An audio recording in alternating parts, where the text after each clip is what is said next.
বেগম খালেদা জিয়া আপোষহীন নেত্রী থেকে আজকের অসুস্থ সংগ্রামের মুখ।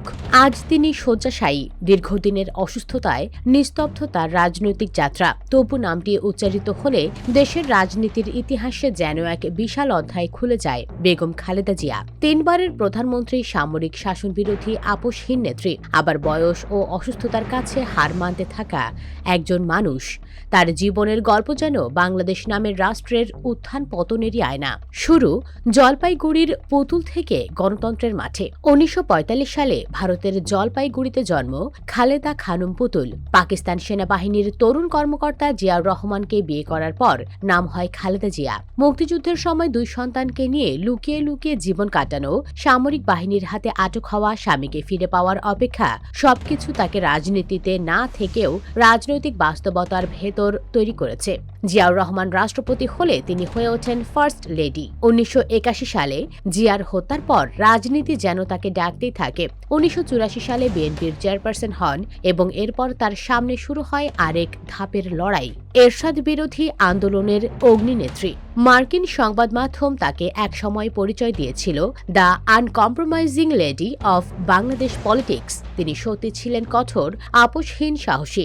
১৯৮২ থেকে ৯০ সালের এরশাদ বিরোধী আন্দোলনে তিনি ছিলেন অন্যতম প্রধান চালিকা শক্তি। ঘন ঘন গৃহবন্দী, গ্রেপ্তার, বিক্ষোভের নেতৃত্ব, রক্তের দায়ে নিয়েও পিছু না হটা এই সংগ্রামী তাকে জনমানুষে আপোষহীন নেত্রী হিসেবে চিহ্নিত করে।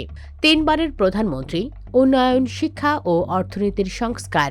১৯৯১ সালে তিনি প্রথম নারী প্রধানমন্ত্রী হন। তার সরকার প্রাথমিক শিক্ষাকে বিনামূল্যে ও বাধ্যতামূলক করে। মেয়েদের জন্য দশম শ্রেণী পর্যন্ত বিনা খরচে পড়াশোনা চালুর ঐতিহাসিক সিদ্ধান্ত নেয়। অর্থনীতিতে ভ্যাট চালু, ব্যাংক আইন প্রণয়ন, বিদেশি বিনিয়োগ, নতুন রপ্তানি অঞ্চল, এই পরিবর্তনগুলো দেশের অর্থনীতির আধুনিকীকরণের ভিত্তি করে। ২০০১ থেকে ২০০৬ সালে দ্বিতীয় মেয়াদে জিডিপি প্রবৃদ্ধি ৬% ছাড়ায়, দারিদ্র্য হ্রাস, বৈদেশিক বিনিয়োগ বৃদ্ধি, মেয়েদের শিক্ষার প্রসার, এসব তার শাসনের সাফল্যের সঙ্গে জড়িত। সমালোচনা ও রাজনৈতিক বিতর্ক সত্ত্বেও দেশের উন্নয়নের বড় অংশ তো তার সময়ের সংস্কারের ওপর দাঁড়িয়ে। সাজা, কারাবাস ও বিতর্ক। ২০০৭ থেকে ২০০৮ সালের অস্থির সময়ে দুর্নীতির মামলায় তাকে গ্রেপ্তার করা হয়। পরে ২০১৮ সালে ২ মামলায় দণ্ডিত করা হয়। তার দল ও আইনজীবীরা দাবি করে মামলা ও বিচার প্রক্রিয়া ছিল রাজনৈতিক প্রতিহিংসা ও ভুল সিদ্ধান্তের ফসল। দীর্ঘ কারাজীবন, অসুস্থতা, চিকিৎসা সংকট সব মিলিয়ে তিনি যেন এক রাজনৈতিক বন্দীর চেয়েও মানুষের সহানুভূতির কেন্দ্র হয়ে ওঠেন।